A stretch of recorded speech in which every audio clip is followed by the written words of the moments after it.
ಎಲ್ಲರಿಗೂ ನಮಸ್ಕಾರ. ನಾನು ನಿಮ್ಮ ಪ್ರೊಫೆಸರ್ ಪ್ರಿಯಾಂಕಾ ಕುಲಕರ್ಣಿ. ಮೊದಲನೇದಾಗಿ ನಿನ್ನೆ ನಡೆದಂತಹ ಕೆಸೆಟ್ ಎಕ್ಸಾಮಿನ ಕ್ವಶನ್ ಪೇಪರ್ ಯಾವ ರೀತಿಯಾಗಿತ್ತು ಅನ್ನೋದನ್ನ ಆಸ್ ಪರ್ ಮೈ ಒಪಿನಿಯನ್ ಹೇಳಬೇಕು ಅಂದ್ರೆ the question paper was not difficult. ಓಕೆನಾ, ಈಸಿ ಟು ಮಾಡ್ರೇಟ್ ಅಂತ ನನಗೆ ಅನ್ಸುತ್ತೆ. ಐ ಡೋಂಟ್ ನೋ, ನಾನು ಕವರ್ ಮಾಡಿರುವಂತಹ ಕ್ವಶನ್ಸ್, ನನ್ನ ಪೇಡ್ ಕ್ಲಾಸಲ್ಲಿ ಕ್ವಶನ್ ನಾನು ಕವರ್ ಮಾಡಿರೋದು, ಅದೇ ರೀತಿ ಯೂಟ್ಯೂಬ್ ಅಲ್ಲಿ ನಾನು ಡಿಸ್ಕಸ್ ಮಾಡಿದಂತಹ ಮ್ಯಾಕ್ಸಿಮಮ್ ಕ್ವಶನ್ಸ್ ಬಂದಿದ್ರಿಂದ ನನಗೆ ಈಸಿ ಅನಿಸ್ತು ಅಥವಾ ಕ್ವಶನ್ ಪೇಪರಿನ ಲೆವೆಲ್ ಈಸಿ ಆಗಿತ್ತು ಅನ್ನೋದನ್ನ ನೀವು ನನಗೆ ಕಮೆಂಟ್ ಬಾಕ್ಸ್ ಅಲ್ಲಿ ತಿಳಿಸಬೇಕು. What was the level of question paper? ಇಲ್ಲ ಮ್ಯಾಮ್ ನಮಗೆ ಡಿಫಿಕಲ್ಟ್ ಅನಿಸ್ತು ಅಥವಾ ನಾವು ಪ್ರಿಪರೇಷನ್ ಮಾಡಿರಲಿಲ್ಲ. ವಾಟ್ ವಾಸ್ ಯೋರ್ ಒಪಿನಿಯನ್ ಅನ್ನೋದನ್ನ ನನಗೆ ತಿಳ್ಕೊಳ್ಳುವಂತಹ ಕುತೂಹಲ ಇದೆ. But as per my opinion question paper was not difficult, it was easy to moderate ಅಂತ ಹೇಳ್ಬಹುದು. ಅಂದ್ರೆ 70% ಕ್ವಶನ್ಸ್ ಅಂತೂ ಈಸಿ ಇತ್ತು ಅಂತ ನನಗೆ ಅನಿಸ್ತು. So first question is match the following. ನೋಡಿ ಇಲ್ಲೇನಿದೆ, ಇಯರ್ಸ್ ಕೊಟ್ಟಿದ್ದಾರೆ, ಆಕ್ಟ್ಸ್ ಕೊಟ್ಟಿದ್ದಾರೆ, ಜಸ್ಟ್ ಡೈರೆಕ್ಟ್ ಆಗಿ ನಾವು ಮ್ಯಾಚ್ ಮಾಡಬೇಕಾಗಿದೆ. ಸೊ 1999 ಅಲ್ಲಿ ದ ಟ್ರೇಡ್ ಮಾರ್ಕ್ ಆಕ್ಟ್ ಬರುತ್ತೆ, 1957 ನಲ್ಲಿ ದ ಕಾಪಿ ರೈಟ್ ಆಕ್ಟ್ ಬರುತ್ತೆ. ಓಕೆನಾ, 2001 ನಲ್ಲಿ protection of plant varieties and farmers act ಬರುತ್ತೆ, ಫಾರ್ಮರ್ಸ್ ರೈಟ್ ಆಕ್ಟ್ ಬರುತ್ತೆ. 2000 ಅಲ್ಲಿ design act. So correct answer is second one. ಅದರ ಬಗ್ಗೆ ಇಲ್ಲಿ ಎಕ್ಸ್ಪ್ಲನೇಷನ್ ಸ್ವಲ್ಪ ನಾನು ಕೊಟ್ಟಿದ್ದೀನಿ, ಯಾವಾಗ ಯಾವ ಆಕ್ಟ್ ಬಂತು ಅಂತ ಅಷ್ಟೇ. Then next question number 2, assertion and reasoning. In contract of guarantee two parties are required. ಮೊದಲನೇದಾಗಿ ಕಾಂಟ್ರಾಕ್ಟ್ ಆಫ್ ಗ್ಯಾರಂಟಿ ಅಂತ ಬಂದಾಗ 3 ಪಾರ್ಟೀಸ್ ಇರುತ್ತೆ. ನೋಡಿ, creditors, principal, debtor and surety. ಯಾಕಂದ್ರೆ ಗ್ಯಾರಂಟಿ ಅಂತ ಬಂದಾಗ ಒಂದು ಥರ್ಡ್ ಪಾರ್ಟಿಲಿ ಇನ್ವಾಲ್ವ್ ಇರಲೇಬೇಕು ಅನ್ನೋದು ನಮ್ಗೆ ಗೊತ್ತಿದೆ. As per section 126 of the Indian contract act 1872 involves 3 parties. ಓಕೆನಾ, ಸೊ ಅಸರ್ಷನ್ ರಾಂಗ್ ಅಂತ ನಮ್ಗೆ ಗೊತ್ತಾಯ್ತು. ಇವಾಗ ರೀಸನ್ ಏನ್ ಕೊಟ್ಟಿದ್ದಾರೆ, contract of guarantee must be in return. ನೋಡಿ, ಕಾಂಟ್ರಾಕ್ಟ್ ಆಕ್ಟ್ ಹೇಳುವ ಹಾಗೆ ರಿಟರ್ನ್ ಅಲ್ಲಿ ಇರಬೇಕು ಅಂತ ಇಲ್ಲ, ಕಾಂಟ್ರಾಕ್ಟ್ ಅನ್ನೋದು ರಿಟರ್ನ್ ಅಲ್ಲಿ ಇರಬೇಕು ಅಂತ ಇಲ್ಲ. ಬಟ್ ಅದರ ಜೊತೆಗೆ ಇನ್ನೊಂದು ಯಾವ್ದೋ ಸಪೋರ್ಟಿವ್ ಆಕ್ಟ್ ನಾವು ತೆಗೆದುಕೊಳ್ತಾ ಇದ್ರೆ ಅಲ್ಲಿ ರಿಟರ್ನ್ ಅಲ್ಲಿ ಇರಬೇಕು ಅಂತ ಅವ್ರು ಕಂಪಲ್ಸರಿ ಆಗಿ ಹೇಳಿದ್ರೆ ಇರಬೇಕು. But in general as per assertion ನೋಡಕ್ ಹೋದ್ರೆ, ಅಸರ್ಷನ್ ಅಲ್ಲಿ ಕೊಟ್ಟಿರೋದು contract in contract of guarantee ಅಂದ್ರೆ ಕಾಂಟ್ರಾಕ್ಟ್ ಆಕ್ಟ್ ಪ್ರಕಾರ ಕೊಡ್ತಾ ಇದ್ರೆ. So both A and R are incorrect ಅಂತ ನಾವಿಲ್ಲಿ ಕನ್ಸಿಡರ್ ಮಾಡ್ತೀವಿ. So second answer option 2 is correct answer ಅಂತ ಹೇಳ್ತೀವಿ. ಕ್ವಶನ್ ನಂಬರ್ 3 ನೋಡಿ, the rule of majority was recognized in which leading case. ಅಂದ್ರೆ ಏನಾಗುತ್ತೆ ಅಂದ್ರೆ ಯಾವುದೋ ಒಂದು ಕೇಸ್ ಆದಾಗ ಆ ಒಂದು ಕೇಸಿನ ನಿರ್ಣಯ ಅಂದ್ರೆ ಅದನ್ನ ಸಾಲ್ವ್ ಮಾಡ್ತಾರೆ, ಅದರ ನಿರ್ಣಯದ ಬೇಸ್ ಮೇಲೆ ಏನಾದ್ರೂ ಒಂದು ಚೇಂಜಸ್ ಅನ್ನ ಆಕ್ಟ್ ಅಲ್ಲಿ ತರ್ತಾರೆ. ಸೊ ಇಲ್ಲಿ ರೂಲ್ ಆಫ್ ಮೆಜಾರಿಟಿ ಅಂದ್ರೆ ಜಾಸ್ತಿ ಜನ ಯಾವುದಕ್ಕೆ ಒಪ್ಕೊಳ್ತಾರೋ ಅದನ್ನೇ ನಾವು ಒಪ್ಕೊಳ್ಬೇಕು ಅನ್ನೋಂಥ ರೂಲ್ ಕಂಪನೀಸ್ ಆಕ್ಟ್ ಅಲ್ಲಿ. ಓಕೆನಾ, ಕಂಪನೀಸ್ ಆಕ್ಟ್ ಅಲ್ಲಿ ಯಾವ ಒಂದು ಕೇಸಿನ ನಂತರ ಆಡ್ ಮಾಡಿದ್ರು. The rule of majority in company law ಅಲ್ಲಿ means that the will of majority ಅಂದ್ರೆ ಜಾಸ್ತಿ ಜನರ ಮನಸ್ಸು ಅಥವಾ ಜಾಸ್ತಿ ಜನರ ಒಪಿನಿಯನ್ ಏನಿರುತ್ತೆ ಅದನ್ನ ಕನ್ಸಿಡರ್ ಮಾಡಬೇಕು ಅಂತ. It was established in Foss versus Harbottle 1843, which stated that the company itself is the proper plaintiff in case of wrong done to it. ಅಂದ್ರೆ ಕಂಪನಿ ಯಾವಾಗ್ಲೂ ಏನ್ ಮಾಡ್ಬೇಕು, ಮೆಜಾರಿಟಿಯ ಒಂದು ಒಪಿನಿಯನ್ ತೆಗೆದುಕೊಳ್ಬೇಕು ಅನ್ನೋದನ್ನ ಇದು ಈ ಕೇಸ್ ಹೇಳುತ್ತೆ. ಇಲ್ಲಿ ಅನಾಲಿಸಿಸ್ ಮಾಡುವಂತದ್ದೇನಿಲ್ಲ, ಜಸ್ಟ್ ಆ ಕೇಸ್ ನಿಮಗೆ ಗೊತ್ತಿದ್ರೆ ನೀವು ಟಿಕ್ ಮಾಡಬಹುದಿತ್ತು ಆನ್ಸರ್ನ. If not that's okay. Okay, then question number 4 ಏನ್ ಹೇಳ್ತಾ ಇದೆ, DIN. ನೋಡಿ, directors duties, type of directors explain ಮಾಡುವಾಗ ನಾನು ನನ್ನ ಪೇಡ್ ಕ್ಲಾಸ್ ಅಲ್ಲಿ DIN ಬಗ್ಗೆ ಹೇಳಿದ್ದೆ, ಡೈರೆಕ್ಟರ್ ಐಡೆಂಟಿಫಿಕೇಶನ್ ನಂಬರ್ ಅಂತ. ಇದರ ಬಗ್ಗೆ ಹೇಳಿದ್ದೆ, ನಿಮಗೆ ನೆನಪಿದ್ಯಾ? ಡೈರೆಕ್ಟರ್ ಐಡೆಂಟಿಫಿಕೇಶನ್ ನಂಬರ್ ಅಂತ. So third one is the correct answer. ನೋಡಿ, DIN is the unique identification number allotted to a person who is appointed as a director of the company under Companies Act 2013. Okay. Question number 5, a holder in due course under the Negotiable Instrument Act. Negotiable Instrument Act ಬಗ್ಗೆ ನೆನಪಿದ್ಯಾ? Class ಅಲ್ಲಿ detail ಆಗಿ discuss ಮಾಡಿದ್ವಿ. Okay, ಅದರಲ್ಲಿ can sue on instrument on his or her own name, can sue only permitted by the competent court, can sue on the instrument if permitted by the payee, cannot sue on the instrument in his or her own name. Nodi, a holder in due course is a person who has obtained a negotiable instrument for the consideration. ಅಂದ್ರೆ ಒಬ್ಬ ವ್ಯಕ್ತಿ negotiable instrument ಅನ್ನ consideration ಕೊಟ್ಟು obtain ಮಾಡಿದಾನೆ before maturity and in the good faith. ಆತ before maturity ತಗೊಂಡಿದ್ದಾನೆ in good faith. Okay, ನಾ ಒಳ್ಳೆಯ ಒಂದು ಇಂಟೆನ್ಷನ್ ಇಂದ. Such holder has the right to sue in his own name. ಆತ ತನ್ನ ಓನ್ ಹೆಸರಲ್ಲಿ ಏನ್ ಮಾಡಬಹುದು, he can sue in his own name ಅಂತ ನೆಗೋಷಿಯಬಲ್ ಇನ್ಸ್ಟ್ರೂಮೆಂಟ್ ಆಕ್ಟ್ ಹೇಳುತ್ತೆ. Then doctrine of indoor management. ನೋಡಿ, ಎಕ್ಸಾಕ್ಟ್ ವರ್ಡಿನ ಕ್ವಶನ್ಸ್ ಅನ್ನು ನಾನು ಡಿಸ್ಕಸ್ ಮಾಡಿದ್ದೀನಿ. ಕ್ಲಾಸ್ ಅಲ್ಲಿ ಕೂಡ ಡಿಸ್ಕಸ್ ಮಾಡಿದೀವಿ ನಾವು ಇದನ್ನ ಪೇಡ್ ಕ್ಲಾಸ್ ಅಲ್ಲಿ. ಡಾಕ್ಟ್ರಿನ್ ಆಫ್ ಇಂಡೋರ್ ಮ್ಯಾನೇಜ್ಮೆಂಟ್ ಏನೇನು ಹೇಳುತ್ತೆ ನೋಡಿ, protection of insider against the company, protection of outsiders against company. ಓಕೆನಾ, protect the public, protect the management. ಮೊದಲನೇದಾಗಿ ಡಾಕ್ಟ್ರಿನ್ ಆಫ್ ಇಂಡೋರ್ ಮ್ಯಾನೇಜ್ಮೆಂಟ್ ನ ಅರ್ಥವನ್ನ ನೋಡೋಣ. Doctrine of indoor management protects outsiders dealing with the company. ಅಂದ್ರೆ ಈಗ assuming internal procedures are properly followed, it is an exemption of doctrine of constructive notice. ಇದರ ಅರ್ಥ ಏನು ಗೊತ್ತಾ, ಈಗ ಒಬ್ಬ ಮ್ಯಾನೇಜರ್ ಏನೋ ಒಂದು ಒಪ್ಪಿಗೆ ಕೊಡ್ತಾ ಇದ್ದಾನೆ ಔಟ್ಸೈಡರ್ಸ್ಗೆ, ಆಗ ಡಾಕ್ಟ್ರಿನ್ ಆಫ್ ಇಂಡೋರ್ ಮ್ಯಾನೇಜ್ಮೆಂಟ್ ಏನ್ ಹೇಳುತ್ತೆ ಹೇಳಿ, ಈ ಒಂದು ಒಪ್ಪಿಗೆಗೆ ಇನ್ಸೈಡರ್ ಎಲ್ಲರ ಒಂದು ಸಹಮತ ಇದೆ ಅಂತ. ಸೊ ಔಟ್ಸೈಡರ್ ಏನ್ ಅನ್ಕೊಳ್ತಾರೆ, he is a representative, so ಈತ ಏನ್ ಒಪ್ಪಿಗೆ ಕೊಡ್ತಾ ಇದ್ದಾನೆ ಅದಕ್ಕೆ ಎಲ್ಲರ ಒಪ್ಪಿಗೆ ಇದೆ, ಸೊ ಔಟ್ಸೈಡರ್ ಅನ್ನ ಇದು ಪ್ರೊಟೆಕ್ಟ್ ಮಾಡಿದ ಹಾಗಾಯ್ತು. So doctrine of indoor management ಅಂದ್ರೆ ಏನು, protect outsider against company. Only B is correct. ಓಕೆನಾ. ಸೊ ಕ್ವಶನ್ ನಂಬರ್ 7 ನೋಡಿ ಏನ್ ಹೇಳ್ತಾ ಇದ್ದಾರೆ, ಮ್ಯಾಚ್ ದ ಫಾಲೋವಿಂಗ್. ಸೊ ನೀವು ಸೆಕ್ಷನ್ಸ್ ಗೆ ಈ ಕಡೆ ಕೊಟ್ಟಿರುವಂತ ರಿಲೇಟೆಡ್ ಕಾನ್ಸೆಪ್ಟ್ಸ್ ಅನ್ನ ಮ್ಯಾಚ್ ಮಾಡಬೇಕಾಗಿದೆ ಡೈರೆಕ್ಟ್ಲಿ. ಸೊ ನಿಮಗೆ ಸೆಕ್ಷನ್ ನೆನ್ಪಿಟ್ಕೊಳ್ಳಿ, ಇಂಡಿಯನ್ ಕಾಂಟ್ರಾಕ್ಟ್ ಆಕ್ಟ್ ಹೇಳುವಾಗ ತುಂಬಾ ಸಲ ಹೇಳಿದ್ದೆ, ಇಂಡಿಯನ್ ಕಾಂಟ್ರಾಕ್ಟ್ ಆಕ್ಟ್ ಅಲ್ಲಿ ಬರುವಂತಹ ಸೆಕ್ಷನ್ಸ್ ಅನ್ನ ನೆನ್ಪಿಟ್ಕೊಳ್ಳಿ. ಸೊ ಇಲ್ಲಿ ಎಕ್ಸ್ಪ್ಲನೇಷನ್ ಹೇಳ್ತಾ ಇದ್ದೀನಿ ನೋಡಿ. Section 15 is coercion, 16 is undue influence, 17 fraud, 18 misrepresentation. Notes ಅಲ್ಲಿ ಕೂಡ ಆಸ್ ಇಟ್ ಈಸ್ ನಾನು ಕೊಟ್ಟಿದ್ದೀನಿ. So correct answer is A ಗೆ 3 ಮ್ಯಾಚ್ ಆಗುತ್ತೆ, ಬಿ ಗೆ 4, ಸಿ ಗೆ 1 ಅಂಡ್ ಡಿ ಗೆ 2 ಮ್ಯಾಚ್ ಆಗುತ್ತೆ. A3, B4, C1 and D2. So correct answer is which one? Second one. Okay na? Second one is the correct answer. Then question number 8 ಏನ್ ಹೇಳ್ತಾ ಇದೆ ನೋಡಿ. What does the doctrine of public policy states according to the section 23 of the Contract Act? Okay na?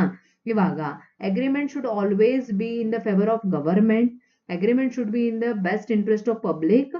ನೋಡಿ doctrine of public interest ಅಂತ ಹೇಳ್ತಾ ಇದ್ದಾರೆ, ಹೆಸರೇ ಹೇಳುವ ಹಾಗೆ as per the section 23 of agreements are valid if their objectives ಅಥವಾ objects or consideration is opposed to public policy, that is not beneficial to society. ಅಂದ್ರೆ ಸೊಸೈಟಿಗೆ ಅದು ಬೆನಿಫಿಷಿಯಲ್ ಇಲ್ಲ ಅಂದ್ರೆ ಅದನ್ನ ವೈಡ್ ಅಂತ ಕನ್ಸಿಡರ್ ಮಾಡ್ತಾರೆ ಅಂತ ಹೇಳಿದ್ವಿ ಹೌದಾ.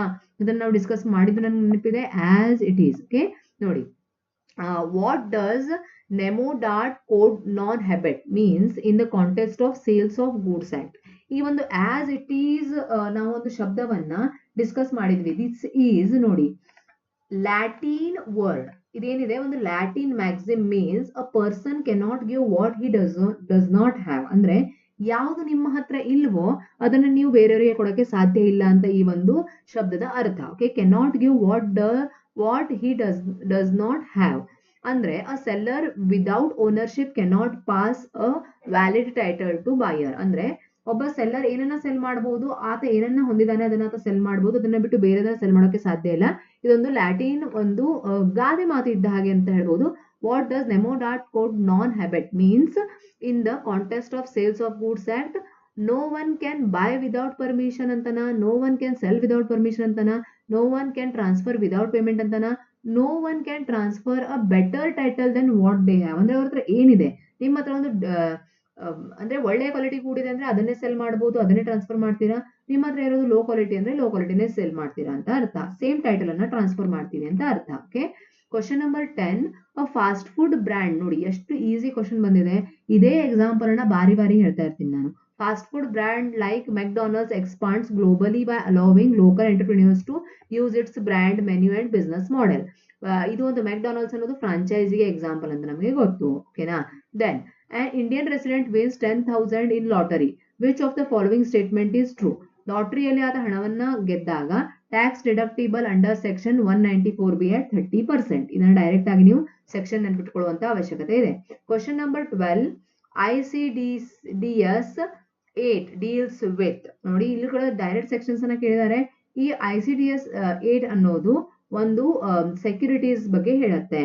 ICDS ಅಂದ್ರೆ ಏನು, income computation and disclosure standards ಅಂತ. ಓಕೆನಾ, income computation and disclosure standards specially deals with securities, its valuation, recognisation and reporting for income tax purpose. These are the income tax questions. ಹೌದಾ, ನಮ್ಮ ಒಂದು ಕ್ಲಾಸ್ ಅಲ್ಲಿ 8 chapters ಅಲ್ಲಿ income tax cover ಆಗಿಲ್ಲ ಅಂದ್ರೆ income tax ಇಂದ easy questions ಬಂದಿದೆ. Okay, as per the section 60 of Income Tax Act 1961, income is clubbed if 1960 ಏನ್ ಹೇಳುತ್ತೆ, ಇನ್ಕಮ್ ಅನ್ನ ಕ್ಲಬ್ ಮಾಡಬಹುದು ಯಾವಾಗ income is transferred without transferring asset yielding income. ಅಂದ್ರೆ ಇನ್ಕಮ್ ಜೊತೆಗೆ without transferring asset yielding income ಇದ್ರೆ section 60 ಏನ್ ಹೇಳುತ್ತೆ, ವೆನ್ ಪರ್ಸನ್ ಟ್ರಾನ್ಸ್ಫರ್ಸ್ ಇನ್ಕಮ್, ಒಬ್ಬ ಪರ್ಸನ್ ಇನ್ಕಮ್ ಅನ್ನ ಟ್ರಾನ್ಸ್ಫರ್ ಮಾಡ್ತಾ ಇದ್ದಾನೆ ವಿದೌಟ್ ಟ್ರಾನ್ಸ್ಫರಿಂಗ್ ದ ಓನರ್ಶಿಪ್ ಅನ್ನ ಟ್ರಾನ್ಸ್ಫರ್ ಮಾಡ್ದೇನೆ, ಆಗ the income continues to be taxable in the hands of transferor.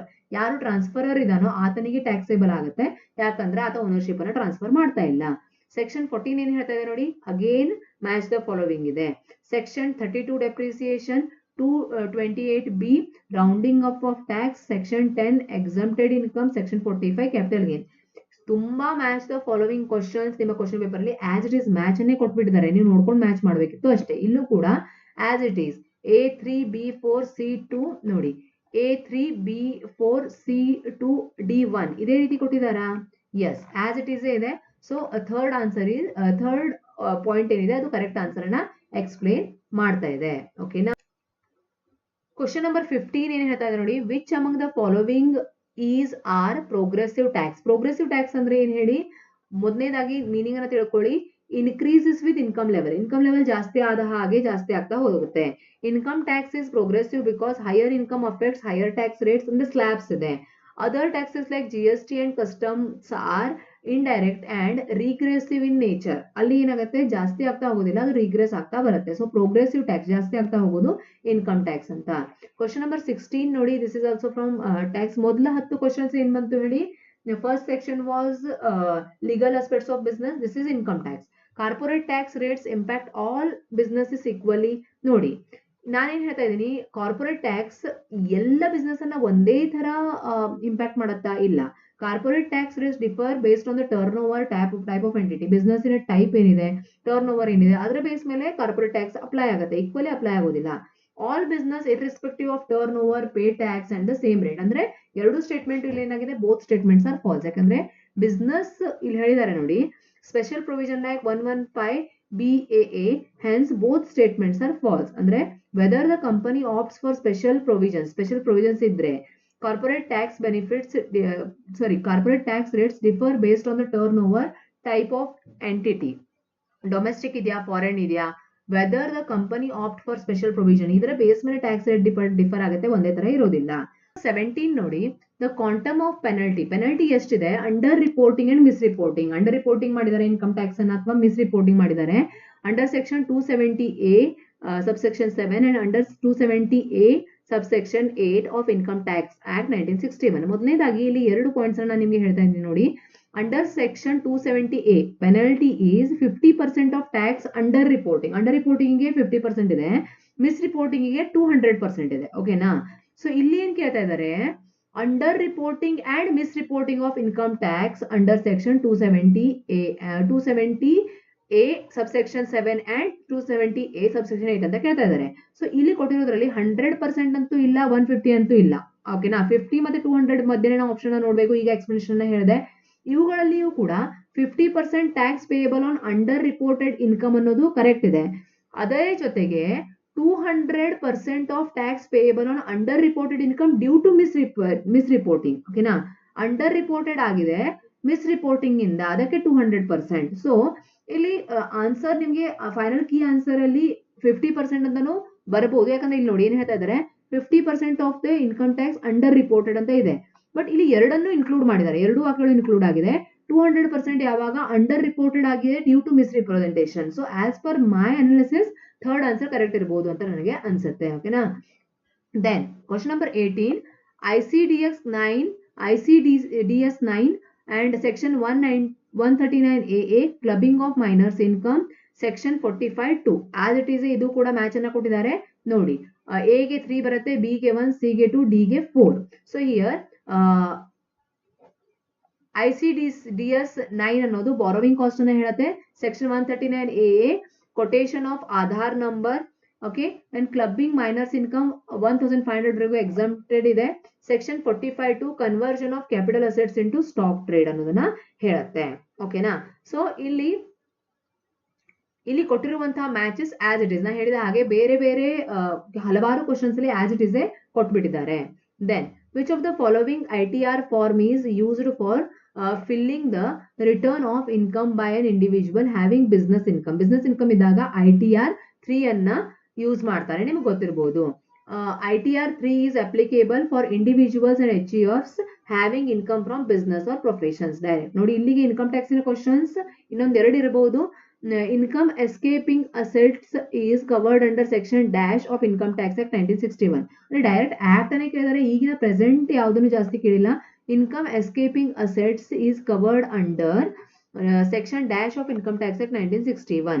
ನೋಡಿ, section 147 deals with income escaping assets, allowing a assessing officer to reopen assessment if income chargeable to tax has escaped assessment due to the omission failure by assessee. ಅಂದ್ರೆ assessee ಯಾವುದನ್ನು ಒಂದು ಬಿಟ್ಟಿದ್ದಾನೆ ಅಥವಾ omit ಮಾಡಿದಾನೆ, ಇದನ್ನ information ಅನ್ನ skip ಮಾಡಿದಾನೆ ಅಂದ್ರೆ ಆ income tax auditor assess officer ಏನಿರ್ತಾನೆ ಅಸೆಸಿ, ಆತ ಏನ್ ಮಾಡ್ಬೋದು, ರೀಓಪನ್ ಮಾಡಿ ಅಗೇನ್ ರಿವ್ಯಾಲ್ಯೂಯೇಷನ್ ಅನ್ನ ಮಾಡಬಹುದು ಅಂತ ಸೆಕ್ಷನ್ ಯಾವ್ದು ಹೇಳುತ್ತೆ, 147 ಹೇಳುತ್ತೆ. ಓಕೆನಾ. Then question 27 match the following ಅನ್ನ ಹೇಳ್ತಾ ಇದೆ ನೋಡಿ. ಡೈರೆಕ್ಟ್ ಆಗಿ ಮ್ಯಾಚ್ ಕೊಟ್ಟಿದ್ದಾರೆ. ಇದು ಎಲ್ಲಿ ಬಂತು ಹೇಳಿ, ಒಂದು IMF, ವರ್ಲ್ಡ್ ಬ್ಯಾಂಕ್ ಇವುಗಳ ಒಂದು ಏನ್ ಹೇಳ್ತಾರೆ ಆಬ್ಜೆಕ್ಟಿವ್ಸ್ ಅನ್ನ ಬಾರಿ ನಾನು ನಿಮ್ಗೆ ಹೇಳ್ತಾ ಇದ್ದೆ, ಆಬ್ಜೆಕ್ಟಿವ್ಸ್ ನೆನ್ಪಿಟ್ಕೊಳ್ಳಿ. International Monetary Fund promotes global financial stability, ಹೌದಾ. World Bank reduces poverty and support development. UNCTAD ಇದನ್ನ ಯೂಟ್ಯೂಬ್ ಕ್ಲಾಸ್ ಅಲ್ಲಿ ಕೂಡ ಎಕ್ಸ್ಪ್ಲೇನ್ ಮಾಡಿದೀನಿ. Promotes trade and development in the developing countries. ASEAN ಅನ್ನೋದು ಒಂದು regional cooperation and economic growth institute ಆಗಿದೆ. So as it is ಎಗೆ 2 ಬರುತ್ತೆ, ಬಿಗೆ 1 ಬರುತ್ತೆ, ಅದೇ ರೀತಿ ಸಿಗೆ 4 ಬರುತ್ತೆ, ಡಿಗೆ 3 ಬರುತ್ತೆ. ಕೊಟ್ಟಿರೋ ಮ್ಯಾಚ್ ಅನ್ನ ಅದೇ ಅದ್ರಲ್ಲಿ ನಂಬರ್ಸ್ 1 2 3 4 ಇಲ್ಲ. ನೀವು ತುಂಬಾ ಜನ ಕನ್ಫ್ಯೂಸ್ ಮಾಡ್ಕೊಂಡಿರಬಹುದು, ಎಗೆ 1 ಅಂತ ಹಾಕಿ ಬಂದಿರ್ತೀರಾ. ನೀವು ಕನ್ಫ್ಯೂಸ್ ಆಗಲಿ ಅಂತ ಕೊಟ್ಟಿದ್ದಾರೆ. ಇಲ್ಲಿ ಕೊಟ್ಟಿರುವಂತ ನಂಬರ್ಸ್ ಅನ್ನ ಕರೆಕ್ಟ್ ಆಗಿ ನೋಡ್ಕೊಳ್ಬೇಕು. Question number 22 match list 1 with list 2. Okay, provisions ಮತ್ತೆ ಡಿಸ್ಕ್ರಿಪ್ಷನ್ಸ್ ಕೊಟ್ಟಿದ್ದಾರೆ ಇಲ್ಲಿ. Okay, central consumer protection authority ನೋಡಿ, ಕನ್ಸ್ಯೂಮರ್ ಪ್ರೊಟೆಕ್ಷನ್ ಆಕ್ಟ್ 2019 ಅನ್ನ ಡಿಟೇಲ್ ಆಗಿ ನಾನು ನಿಮಗೆ ಎಕ್ಸ್ಪ್ಲೇನ್ ಮಾಡಿದ್ದೀನಿ. ನನ್ನ ಯೂಟ್ಯೂಬ್ ಚಾನಲ್ ಅಲ್ಲಿಯೂ ಕೂಡ ಕನ್ಸ್ಯೂಮರ್ ಪ್ರೊಟೆಕ್ಷನ್ ಆಕ್ಟ್ ಇದೆ. Consumer protection act authority, consumer protection central consumer protection authority ಅನ್ನೋದು 2019ರ ಆಕ್ಟ್ ನಲ್ಲಿ ಮಾಡಿರುವಂತಹ ಎಡಿಷನ್ ಅಂತ ಕೂಡ ನಾನು ನಿಮಗೆ ಹೇಳಿದ್ದೆ. New body to protect the consumer, handle complaint and investigate unfair practices. ಹೌದಾ, ಅಂದ್ರೆ ಕನ್ಸ್ಯೂಮರ್ ಪ್ರೊಟೆಕ್ಷನ್ ಆಕ್ಟ್ ಹಳೆಯ 1986 ಆಕ್ಟ್ ನಲ್ಲಿ ಇದು ಇರಲಿಲ್ಲ. 1986 ಆಕ್ಟ್ ಇಂದ ಚೇಂಜ್ ಆಗಿರೋದೇನು 2019 ಅಲ್ಲಿ CPA ಅಂತ ಸೆಂಟ್ರಲ್ ಕನ್ಸ್ಯೂಮರ್ ಪ್ರೊಟೆಕ್ಷನ್ ಅಥಾರಿಟಿಯನ್ನ ಸ್ಥಾಪನೆ ಮಾಡಿದ್ದಾರೆ ಅಂತ ಬಾರಿ ಹೇಳಿದೀನಿ. ಕರೆಕ್ಟ್ ಆಗಿ ಮ್ಯಾಚ್ ಮಾಡಿರ್ತೀರಾ ಅನ್ಕೊಳ್ತೀನಿ. Consumer dispute redressal commission, a system to resolve consumer complaint at the district, state and national level. E-commerce guidance ಅಂತ ಬಂದಾಗ rule for online platform to ensure the fair business practices. Yes. Then product liability ಅಂದ್ರೆ ಏನು, ಒಬ್ಬ seller ಏನು cell ಮಾಡಿರ್ತಾನೆ ಆತ ಅದರಲ್ಲಿ ಏನಾದ್ರೂ ಫ್ರಾಡ್ ಆಗಿದ್ರೆ ಅಥವಾ ಕ್ವಾಲಿಟಿ ಮಿಸ್ಟೇಕ್ ಆಗಿದ್ರೆ ಆಗ ಕನ್ಸ್ಯೂಮರ್ ಏನ್ ಮಾಡ್ತಾರೆ, ಕಂಪ್ಲೇಂಟ್ ಹಾಕ್ತಾರೆ. ಆಗ ನೀವು ಎಷ್ಟು ಅವರಿಗೆ ಏನು ಹೇಳಿ ಪೆನಲ್ಟಿ ನಿಮ್ಗೆ ಎಷ್ಟಾಗುತ್ತೆ ಅಥವಾ ನೀವು ಎಷ್ಟು ಅವರಿಗೆ ಹಣ ಕೊಡ್ಬೇಕಾಗತ್ತೆ. ಫಾರ್ ಎಕ್ಸಾಂಪಲ್ ಏನಾಗುತ್ತೆ, ಈಗ ಒಬ್ಬ ವೆಜಿಟೇರಿಯನ್ ಇದ್ದಾನೆ, ಅದಕ್ಕೆ ಪಿಜ್ಜಾ ಆರ್ಡರ್ ಮಾಡಿದ್ದಾನೆ ಅನ್ಕೊಳ್ಳಿ. ಮಾಡಿದಾಗ ವೆಜ್ ಪಿಜ್ಜಾದ ಬದಲಾಗಿ ನಾನ್ ವೆಜ್ ಪಿಜ್ಜಾನ ಬೈ ಮಿಸ್ಟೇಕ್ ನೀವು ಡೆಲಿವರ್ ಮಾಡಿದ್ರೆ ಒಂದು 100 ರೂಪಾಯಿ ಪಿಜ್ಜಾಕ್ಕೆ ಎಷ್ಟು ಪ್ರಾಡಕ್ಟ್ ಲಯಬಿಲಿಟಿಯನ್ನ ಆ ಒಂದು ಆಕ್ಟ್ ಹಾಕತ್ತೆ ಅಂತ ಹೇಳಕ್ ಬರೋದಿಲ್ಲ. ಯಾಕಂದ್ರೆ that is not about only the cost. ಆದ್ರೆ ಅದ ವೆಜ್ ತಿನ್ನೋನು ನಿಮ್ಮ ಪಿಜ್ಜಾ ವೆಜ್ ಅಂತ ತಿಳ್ಕೊಂಡು ನಾನ್ ವೆಜ್ ಅನ್ನ ಬಾಯಲ್ಲಿ ಇಟ್ಕೊಂಡಿದ್ದಾನೆ. ಅದನ್ನ ನೀವು ಆತನ ಒಂದು ಇಮೋಷನಲ್ ಹರ್ಟ್ ಅನ್ನು ಕೂಡ ಕಂಪ್ಲೀಟ್ ಕವರ್ ಮಾಡ್ಕೊಳ್ಬೇಕಾಗತ್ತೆ. So makes companies responsible for damage caused by the faulty product. So ಇಲ್ಲಿ ಕೊಟ್ಟಿರುವ ಇದರಲ್ಲೇನೆ ಇದೆ, ಕರೆಕ್ಟ್ ಇದೆ. ಇದೇ ಮ್ಯಾಚ್ ಅನ್ನ ಎಗೆ 2 ಮ್ಯಾಚ್ ಆಗತ್ತೆ, ಬಿಗೆ 1 ಮ್ಯಾಚ್ ಆಗುತ್ತೆ, ಸಿಗೆ 4 ಮ್ಯಾಚ್ ಆಗುತ್ತೆ, ಡಿಗೆ 3 ಮ್ಯಾಚ್ ಆಗುತ್ತೆ. ಇದೇ ರೀತಿ ಮ್ಯಾಚ್ ಇದೆ. ಕನ್ಸ್ಯೂಮರ್ ಪ್ರೊಟೆಕ್ಷನ್ ಆಕ್ಟ್ 2019 ಬಗ್ಗೆ ಡಿಟೇಲ್ ಆಗಿ ಹೇಳಿದೀನಿ. ನನಗೆ ತುಂಬಾ ಖುಷಿ ಇದೆ, ಯಾಕಂದ್ರೆ ಇದ್ರ ಬಗ್ಗೆ ನಾವು ಬಿಸ್ನೆಸ್ ಎನ್ವಿರಾನ್ಮೆಂಟ್ ಅಲ್ಲಿ ಡಿಟೇಲ್ ಆಗಿ ಹೇಳಿದೀವಿ. ಯೂಟ್ಯೂಬಿಗೂ ಕೂಡ ನಾನು ಇದರ ಒಂದು ಡಿಟೇಲ್ ವಿಡಿಯೋನ ಹಾಕಿದ್ದೀನಿ, ನೋಡ್ಕೊಳ್ಳಿ. If a company violates a provision of FEMA by exceeding the foreign exchange limit without approval. ಫೆಮಾದ ನಿಯಮಗಳನ್ನು ಪಾಲನೆ ಮಾಡಿಲ್ಲ, ಅದು ಫಾರಿನ್ ಎಕ್ಸ್ಚೇಂಜ್ ಲಿಮಿಟ್ ಅನ್ನ ಏನ್ ಮಾಡಿದೆ, ವಯೋಲೇಟ್ ಮಾಡಿದೆ. What is the maximum monetary penalty? Monetary penalty ಎಷ್ಟು ಹಾಕ್ತಾರಪ್ಪ ಅಂದ್ರೆ up to 3 times of sum involved in the contravention.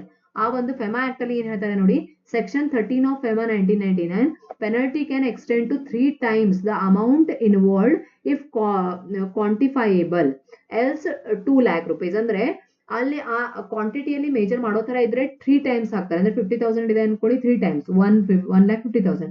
ಅದು ಕ್ವಾಂಟಿಫೈ ಮಾಡೋ ತರ ಇರ್ಲಿಲ್ಲ ಅಂದ್ರೆ ಅದನ್ನ ಕ್ಯಾಲ್ಕುಲೇಷನ್ ಮಾಡೋ ತರ ಅಮೌಂಟ್ ಇಲ್ಲ ಅಂದ್ರೆ ಅದನ್ನ 2 lakhs ಮಿನಿಮಮ್ 2 lakhs ಅಂದ್ರೂ ಹಾಕ್ತಾರೆ ಅಂದ್ರೆ 2 lakh ವರೆಗೂ ಪೆನಲ್ಟಿನ ಹಾಕ್ಬೇಕು ಅಂತ ಒಂದು ನಿಯಮ ಇದೆ. What is the main purpose of Indian export promotion mission introduced in 25-26 budget? 25-26 budget ಅಲ್ಲಿ ಇದು ನೋಡಿ, ಇದು ಕರೆಂಟ್ ಅಫೇರ್ಸ್ ನ ಕ್ವಶನ್ ಇದೆ. ಇದರಲ್ಲಿ ಏನ್ ಮಾಡಿದ್ದಾರೆ ಅಂದ್ರೆ ಎಕ್ಸ್ಪೋರ್ಟ್ ಪ್ರಮೋಷನ್ ಮಿಷನ್ ಇಂಟ್ರೊಡ್ಯೂಸ್ 25-26 ಅಲ್ಲಿ ಬಜೆಟ್ ಅಲ್ಲಿ ಈ ಒಂದು ಎಕ್ಸ್ಪೋರ್ಟ್ ಪ್ರಮೋಷನ್ ಮಿಷನ್ ನ ಹಾಕಿದ್ದಾರೆ. ಇದರ ಪ್ರಕಾರ ಇದರ ಒಂದು ಉದ್ದೇಶ ಏನಪ್ಪಾ ಅಂದ್ರೆ MSMEs ಏನಿರುತ್ತೆ, to help MSMEs tackle non tariff barriers and excess global market. ಈ ಒಂದು micro small and medium enterprises ಏನಿರುತ್ತೆ, micro small and medium enterprises ಓಕೆನಾ, MSMEs ಅಂದ್ರೆ what is the main purpose of Indian export promotion mission introduced in 25-26 budget? ಅದರ ಒಂದು ಉದ್ದೇಶ ಏನಾಗಿತ್ತು ಅಂದ್ರೆ to help MSMEs to tackle non tariff barriers. ನಿಮಗೆ ನಾನು ಕ್ಲಾಸ್ ಅಲ್ಲಿ ಹೇಳಿದೀನಿ tariff and non tariff barriers ಅಂದ್ರೆ ಏನು. ಟ್ಯಾರಿಫ್ ಅಂದ್ರೆ ಟ್ಯಾಕ್ಸ್ ರೂಪದಲ್ಲಿ ಇರುತ್ತೆ. ನಾನ್ ಟ್ಯಾರಿಫ್ ಬ್ಯಾರಿಯರ್ಸ್ ಅಂದ್ರೆ ಈಗ ಒಂದು ಕ್ವಾಂಟಿಟಿ ರೆಸ್ಟ್ರಿಕ್ಷನ್ಸ್ ಅನ್ನ ಹಾಕೋದಾಗಿರ್ಬೋದು, ಲೈಸೆನ್ಸಿಂಗ್ ಆಗಿರ್ಬೋದು, ಅವುಗಳನ್ನ ಹೋಗ್ಲಾಡಿಸೋದಕ್ಕೆ ಈ ಒಂದು 2025-26 ಬಜೆಟ್ ಅಲ್ಲಿ ಏನ್ ಮಾಡಿದ್ದಾರೆ ಅಂದ್ರೆ ಎಕ್ಸ್ಪೋರ್ಟ್ ಪ್ರಮೋಷನ್ ಮಿಷನ್ ಅನ್ನ ಜಾರಿಗೆ ತಂದಿದ್ದಾರೆ. Okay, so the export promotion mission 25-26 focuses on supporting MSMEs in international trade. ಅಂದ್ರೆ ಇಂಟರ್ನ್ಯಾಷನಲ್ ಟ್ರೇಡ್ ಅಲ್ಲಿ ಈ micro small medium scale enterprises ಕೂಡ ಭಾಗವಹಿಸಬೇಕು. ಅವರ ಕೆಪಾಸಿಟಿ ಬಿಲ್ಡಿಂಗ್ ಆಗಿರ್ಬೋದು, ಎಕ್ಸ್ಪೋರ್ಟ್ ಹಬ್ಸ್ ಅಂದ್ರೆ ಟ್ಯಾಕ್ಸ್ ಅನ್ನ ಕಡಿಮೆ ಮಾಡೋದು ಅಂತ ಅಲ್ಲ, ಅವರ ಕೆಪಾಸಿಟಿ ಬಿಲ್ಡ್ ಮಾಡೋದಕ್ಕೆ, ಅದೇ ರೀತಿ ಅವರಿಗೆ ಟ್ಯಾಕ್ಸ್ ಇದರಲ್ಲಿ ಲೈಸೆನ್ಸಿಂಗ್ ಅಲ್ಲಿ ಒಂದು ಸಡಿಲಿಕೆಯನ್ನು ಕೊಡೋದಕ್ಕೆ ಟ್ರೈ ಮಾಡಿದ್ದಾರೆ. ಓಕೆ, ನಾನ್ ಟ್ಯಾರಿಫ್ ಬ್ಯಾರಿಯರ್ಸ್ ಅಂದ್ರೆ ಏನು ಅಂದ್ರೆ ನಿಮಗೆ ಗೊತ್ತು. Which one of the following is the key function of the WTO dispute settlement body? ಎಷ್ಟು ಈಸಿ ಕ್ವಶನ್ ಇದೆ ನೋಡಿ. ಡಿಸ್ಪ್ಯೂಟ್ ಸೆಟಲ್ಮೆಂಟ್ ಬಾಡಿ ಅಂತ ಹೆಸರೇ ಇದ್ದಾಗ ಅವರ ಕೆಲಸ ಏನು? Settling the trade disputes between the WTO members. WTO member ಮಧ್ಯೆ ಏನಾದರೂ ವಾದಗಳಾದ್ರೆ ಅದನ್ನ ಬಗೆಹರಿಸೋದು. ಇಷ್ಟು ಈಸಿ ಕ್ವಶನ್ ಇರಕ್ಕೆ ಸಾಧ್ಯನೇ ಹೇಳಿ? ಈ ಒಂದು ಪ್ರಾಡಕ್ಟ್ ಲೈಫ್ ಸೈಕಲ್ ಥಿಯರಿ ಬಗ್ಗೆ ಡಿಟೇಲ್ ಆಗಿ ಎಕ್ಸ್ಪ್ಲೈನ್ ಮಾಡಿದ್ದೀನಿ. Raymond Vernon's product life cycle theory ನೆನಪಿದ್ಯಾ? ನನ್ನ ಲೈವ್ ಕ್ಲಾಸಿನ ಸ್ಟೂಡೆಂಟ್ಸ್, ಪೇಡ್ ಕ್ಲಾಸಿನ ಸ್ಟೂಡೆಂಟ್ಸ್ ಕಮೆಂಟ್ ಅಲ್ಲಿ ತಿಳಿಸಬೇಕು. ಎಸ್ ಮ್ಯಾಮ್, ಈ ಒಂದು ಕ್ವಶನ್ ಅನ್ನ ಡಿಸ್ಕಸ್ ಮಾಡಿದೀವಿ ಅಥವಾ ಇಲ್ಲಿಯವರೆಗೆ 26 ಕ್ವಶನ್ಸ್ ಡಿಸ್ಕಸ್ ಮಾಡಿದೀವಲ್ಲ, ಇದರಲ್ಲಿ ಹೌದು ಮ್ಯಾಮ್ ಡಿಸ್ಕಸ್ ಮಾಡಿದ ಕ್ವಶನ್ ಬಂದಿದೆ ಅನ್ನೋರು ಕಮೆಂಟ್ ಅಲ್ಲಿ ತಿಳಿಸಬೇಕು. ನೋಡಿ, ಪ್ರಾಡಕ್ಟ್ ಲೈಫ್ ಸೈಕಲ್ ಥಿಯರಿ ಏನ್ ಹೇಳುತ್ತೆ ಗೊತ್ತಾ? ಯಾವುದೋ ಒಂದು ಹೊಸ ಪ್ರಾಡಕ್ಟ್, ನ್ಯೂ ಪ್ರಾಡಕ್ಟ್ ಏನಾಗುತ್ತೆ ಗೊತ್ತಾ? First produced and consumed in the advanced countries. Advanced countries ಅಲ್ಲಿ ಫಸ್ಟ್ ಅದು ಇಂಟ್ರೊಡ್ಯೂಸ್ ಆಗುತ್ತೆ. ಯಾಕಂದ್ರೆ ಅವ್ರ ಹತ್ರ ರಿಸರ್ಚ್ ಅಂಡ್ ಡೆವಲಪ್ಮೆಂಟ್ ಮಾಡೋದಕ್ಕೆ ಫಂಡ್ ಇರುತ್ತೆ. Okay, according to product life cycle theory, Vernon ಅವರು ಕೊಟ್ಟಿರುವಂತಹ ಥಿಯರಿಯ ಪ್ರಕಾರ new products are innovated and consumed in developed countries first and later production shifts to developing countries as they mature. ಆಮೇಲೆ ಅದು developing ಕಂಟ್ರೀಸ್ಗೆ transfer ಆಗುತ್ತೆ. ಅದೇ ರೀತಿ ಅವುಗಳ ಒಂದು ಲೈಫ್ ಸೈಕಲ್ ಹೇಳಿದ್ದೆ ನಾನು ನಿಮಗೆ. ಡೆವಲಪ್ಡ್ ಕಂಟ್ರಿಯಿಂದ ಹೇಗೆ ಡೆವಲಪಿಂಗ್ ಕಂಟ್ರೀಸ್ಗೆ ಹೋಗಿ ಅಗೇನ್ ಅದರ ಪ್ರೊಡಕ್ಷನ್ ಸೆಂಟರ್ ಶಿಫ್ಟ್ ಆಗುತ್ತೆ ಅಂತ. ಹೌದಾ? Statement about balance of payment. Balance of payment ಅಂತ ಬಂದಾಗ current account includes exports and imports of the goods and services. Current account ಅಲ್ಲಿ ಎಕ್ಸ್ಪೋರ್ಟ್ ಇಂಪೋರ್ಟ್ ಎರಡೂ ಇರುತ್ತಾ? ಅದೇ capital account includes FDI portfolio investment, changes in reserves. BPO surplus always indicates strong domestic economic and GDP growth. ನೋಡಿ, ಇವುಗಳಲ್ಲಿ statement 1 ಮತ್ತೆ 2 correct ಆಗಿದೆ. Statement 3 is incorrect. ನಿಮಗೆ ನಾನು ಹೇಳಿದೀನಿ ಬ್ಯಾಲೆನ್ಸ್ ಆಫ್ ಟ್ರೇಡ್ ಅಂದ್ರೆ ಏನು, ಬ್ಯಾಲೆನ್ಸ್ ಆಫ್ ಪೇಮೆಂಟ್ ಅಂದ್ರೆ ಏನು. Balance of payment surplus doesn't necessarily mean strong domestic ಇಕನಾಮಿ. ಅಂದ್ರೆ ಥರ್ಡ್ ಸ್ಟೇಟ್ಮೆಂಟ್ ಯಾಕೆ ತಪ್ಪು ಅಂತ ಹೇಳ್ತಾ ಇದೀವಿ? ಬ್ಯಾಲೆನ್ಸ್ ಆಫ್ ಪೇಮೆಂಟ್ ಅಲ್ಲಿ ನಮಗೆ ಸರ್ಪ್ಲಸ್ ಕಾಣಿಸ್ತಾ ಇದೆ ಅಂದ್ರೆ ಅದು ಸ್ಟ್ರಾಂಗ್ ಡೊಮೆಸ್ಟಿಕ್ ಇಕನಾಮಿನ ಹೇಳೋದಿಲ್ಲ. ಓಕೆ, ಯಾಕಂದ್ರೆ it can also result from the reduced import. Import ಕಡಿಮೆ ಆಗಿರಬಹುದು, ಕ್ಯಾಪಿಟಲ್ ಇನ್ಫ್ಲೋ ಕಡಿಮೆ ಆಗಿರಬಹುದು ಅಷ್ಟೇ. ಅದನ್ನ ಬಿಟ್ಟು ಸ್ಟ್ರಾಂಗ್ ಇಕನಾಮಿ ಅನ್ನೋದು ಇಂಡಿಕೇಟ್ ಮಾಡೋದಿಲ್ಲ. ನನಗೆ ಕಮೆಂಟ್ ಬಾಕ್ಸ್ ಅಲ್ಲಿ ತಿಳಿಸಿ, what is the full form of TRIPS and TRIMS ಅಂತ. ನೆನಪಿದ್ಯಾ? Question number 28, TRIPS and TRIMS statements. Okay, ಇದು ಏನನ್ನ ಹೇಳುತ್ತೆ ನೋಡಿ. ಮೊದಲನೇದಾಗಿ TRIPS gives minimum protection for patents, copyrights and trade marks. ಹೌದಾ? ಟ್ರಿಪ್ಸ್ ಅಂದ್ರೆ ನಮ್ಗೆ ಗೊತ್ತು, ಇಂಟೆಲೆಕ್ಚುಯಲ್ ಪ್ರಾಪರ್ಟಿ ರೈಟ್ಸ್ ಗೆ ಇದೇನು ಕೊಡುತ್ತೆ ಹೇಳಿ, ಪ್ರೊಟೆಕ್ಷನ್ ಅನ್ನ ಕೊಡುತ್ತೆ.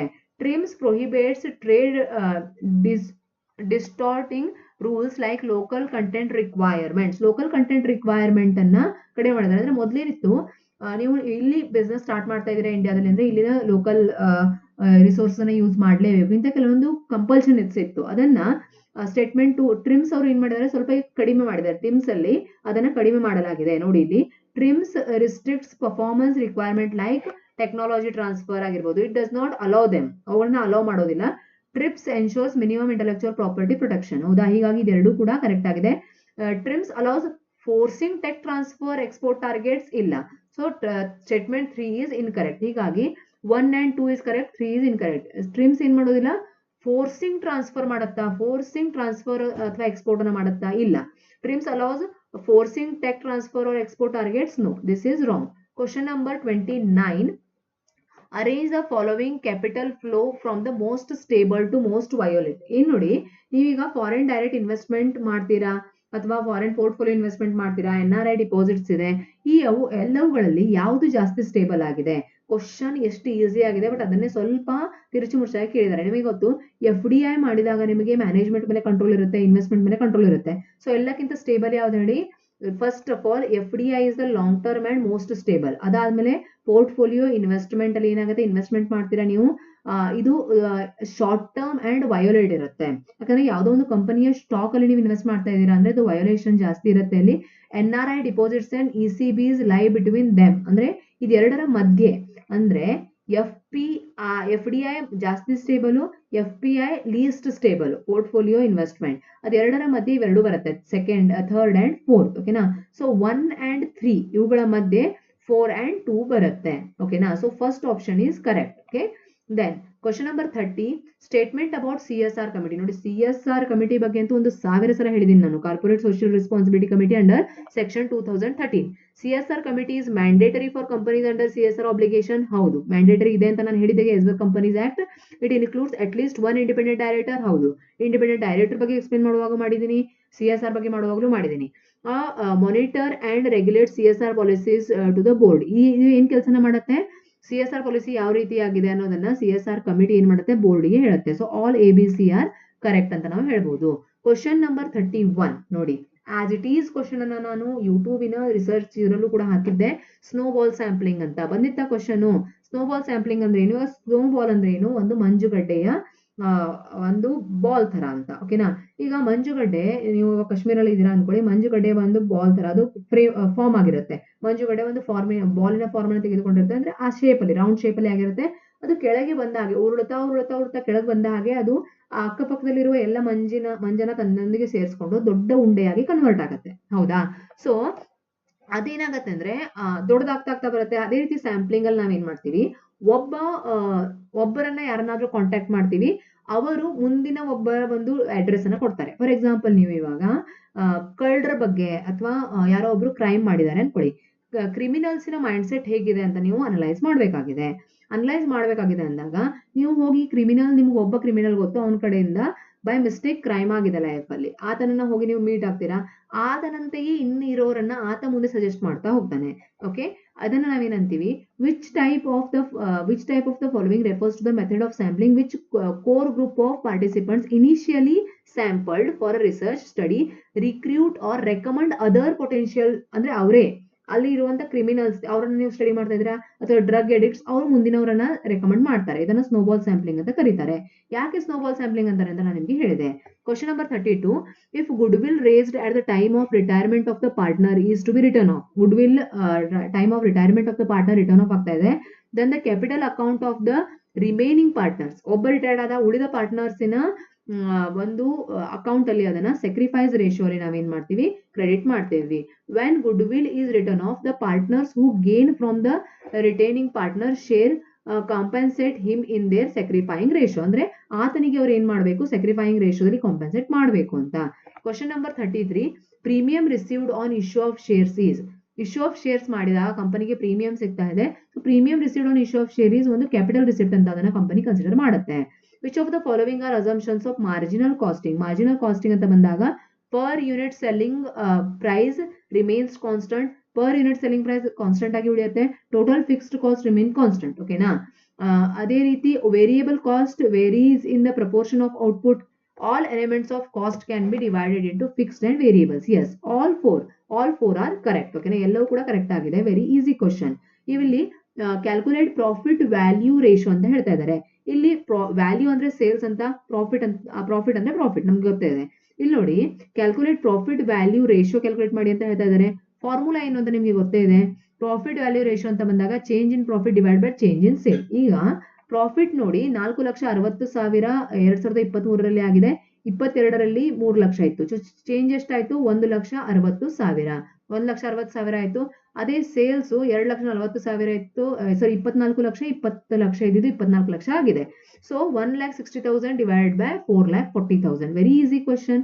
Then VD analysis, ratio analysis, fund flow analysis, income expenditure analysis. ಇಲ್ಲಿ ಕೊಟ್ಟಿರುವಂತಹ ಮ್ಯಾಚ್ ಏನಿದೆ as it is. VD analysis ಅಂದ್ರೆ ಇನ್ವೆಂಟ್ರಿ ಕಂಟ್ರೋಲ್ ಮೆಥಡ್ ಆಗಿದೆ. ರೇಷಿಯೋ ಅನಾಲಿಸಿಸ್ ಅನ್ನ ನಾವು analysis interpretation of financial statements ಅನ್ನು ಅನಾಲಿಸಿಸ್ ಮಾಡೋದಕ್ಕೆ ರೇಷಿಯೋ ಅನಾಲಿಸಿಸ್ ಮಾಡ್ತೀವಿ. ಫಂಡ್ ಫ್ಲೋ ಅನಾಲಿಸಿಸ್ ಅನ್ನೋದು ಎಲ್ಲಿಂದ ಕಂಪನಿಗೆ ಫಂಡ್ಸ್ ಬರ್ತಾ ಇದೆ, ಅದನ್ನ ಎಲ್ಲಿ ಯೂಸ್ ಮಾಡ್ತಾ ಇದ್ದಾರೆ ಅನ್ನೋದನ್ನ ಹೇಳುತ್ತೆ. ಇನ್ಕಮ್ ಎಕ್ಸ್ಪೆಂಡಿಚರ್ ಅನಾಲಿಸಿಸ್ ಅನ್ನೋದು ನಾನ್ ಪ್ರಾಫಿಟ್ ಆರ್ಗನೈಸೇಷನ್ ಅಲ್ಲಿ ಯೂಸ್ ಮಾಡ್ತಾರೆ. ಒಂದು VD ಅನಾಲಿಸಿಸ್ ನ ಫುಲ್ ಫಾರ್ಮ್ ನಿಮಗೆ ಗೊತ್ತಿರಬೇಕು.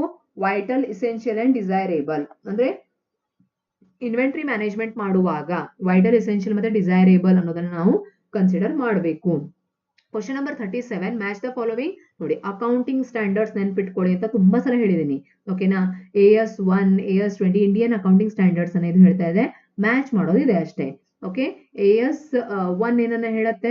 Presentation of financial statements. 20 ಏನ್ ಹೇಳುತ್ತೆ? Accounting of government grants. 19 employees benefit provisions. 37 ಏನ್ ಹೇಳುತ್ತೆ? Provision, contingent liabilities and contingent assets. ಹೌದಾ?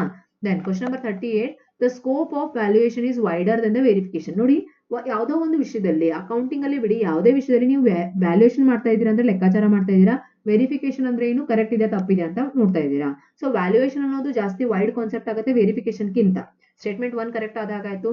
Valuation is done after vouching but before verification ಇಲ್ಲ. ನೋಡಿ, valuation is done after vouching. ಏನ್ ಹೇಳ್ತಾ ಇದ್ದಾರೆ? ವ್ಯಾಲ್ಯೂಯೇಷನ್ ಅನ್ನೋದು valuation occurs after verification. Valuation ಅನ್ನೋದು done after vouching, before verification ಅಂತ ಹೇಳ್ತಾ ಇದ್ದಾರೆ. ಬಿಫೋರ್ ವೆರಿಫಿಕೇಶನ್ ನಾವು ವ್ಯಾಲ್ಯೂಯೇಷನ್ ಅನ್ನ ಮಾಡ್ತೀವಾ? ಎಸ್. ಸೊ ಇಲ್ಲಿ ಏನ್ ಹೇಳ್ತಾ ಇದ್ದಾರೆ? Verification valuation occurs after verification. Verification ಆದ್ಮೇಲೆ ವ್ಯಾಲ್ಯೂಯೇಷನ್ ಅನ್ನ ಮಾಡ್ತಾರೆ. So statement 1 is true, statement 2 is false. Then question number 39, minority interest includes. Minority interest ಅಂತ ಕಂಪನಿಗಳಲ್ಲಿ ಯಾವ್ದನ್ನ ಕನ್ಸಿಡರ್ ಮಾಡ್ತಾರೆ? Share in share capital, share in capital receipt, share in revenue receipt, share in share capital receipts and revenue receipts. ನೋಡಿ, minority share ಅಂತ ಬಂದಾಗ share in share capital ಇರ್ಬೋದು, share receipts ಇರ್ಬೋದು, revenue profit ಇರ್ಬೋದು. Minority interest ಅಂದ್ರೆ the ownership interest of the shareholders other than the parent company in subsidiary. ಒಂದು parent company ಏನಿದೆ ಅದರದ್ದು ಮೆಜಾರಿಟಿ ಶೇರ್ ಇರುತ್ತೆ, ಉಳಿದ ಎಲ್ಲ ಕೂಡ ಇದರಲ್ಲಿ ಬರುತ್ತೆ minority share, capital receipts and revenue profits. Okay, what is the proper sequence of events in activity based costing? ABC costing ಅಂದ್ರೆ ನಿಮಗೆ ಗೊತ್ತು, ಅದರಲ್ಲಿ ಸೀಕ್ವೆನ್ಸ್ ಯಾವ ರೀತಿ ಇದೆ ಅಂದ್ರೆ ಐಡೆಂಟಿಫೈ ಕಾಸ್ಟ್ ಪೂಲ್ಸ್ ಅನ್ನ ಐಡೆಂಟಿಫೈ ಮಾಡೋದು, ಡ್ರೈವರ್ಸ್ ಅನ್ನ ಐಡೆಂಟಿಫೈ ಮಾಡೋದು, ಓವರ್ ಹೆಡ್ ರೇಟ್ಸ್ ಅನ್ನ ಐಡೆಂಟಿಫೈ ಮಾಡೋದು, ಕಂಪ್ಯೂಟ್ ಮಾಡೋದು, ಅದಾದ್ಮೇಲೆ assign overhead to produce. So which is the correct answer? Third one, CBAD ಅನ್ನೋದು. ಓಕೆನಾ? Then question number 41, which among the following is not characteristics of business economics? ನೋಡಿ, business economics characteristic by question ಕೇಳ್ತಾರೆ ಅಂತ ನಾನು ನಿಮಗೆ ಹೇಳಿದ್ದೆ. So business economics ಅನ್ನೋದು ಯಾವ characteristics ಅನ್ನು ಹೊಂದಿದೆ? So business economics, it is prescriptive in nature. Okay, prescriptive ಅಂದ್ರೆ detail, prescriptive in nature. It relies solely on macroeconomics ಇಲ್ಲ. ನೋಡಿ, ನಾಟ್ ಅಂತ ಕೇಳ್ತಿದ್ದಾರೆ, ಯಾವುದು ಅಲ್ಲ ಅಂತ ಕೇಳಿದ್ದಾರೆ. ಇದು ಮೈಕ್ರೋ ಎಕನಾಮಿಕ್ಸ್ ಅನ್ನು ಹೊಂದಿದೆ, ಮ್ಯಾಕ್ರೋ ಎಕನಾಮಿಕ್ಸ್ ಮೇಲೆ ಸೋಲಿ ಡಿಪೆಂಡೆಂಟ್ ಆಗಿಲ್ಲ. Business economics applies micro economic principles to marginal decision making, managed decision making. ಓಕೆನಾ? ಅದು ಮ್ಯಾಕ್ರೋ ಎಕನಾಮಿಕ್ ಅಲ್ಲ. So it helps in rational decision making. ಹೌದು. It deals with scarcity and choices. Economics ಅಂದ್ರೆ scarcity and choice. Economics questions ಅಲ್ಲಿ ಇದನ್ನ ನಾನು ನಿಮಗೆ ಹೇಳಿದೀನಿ. ಲಾಸ್ಟ್ ಇಂಪಾರ್ಟೆಂಟ್ ಕ್ವಶನ್ಸ್ ಅಂತ ಎಕ್ಸ್ಪ್ಲೇನ್ ಮಾಡಿದಾಗಲೂ ಈ ಕ್ವಶನ್ ಬಂದಿದೆ.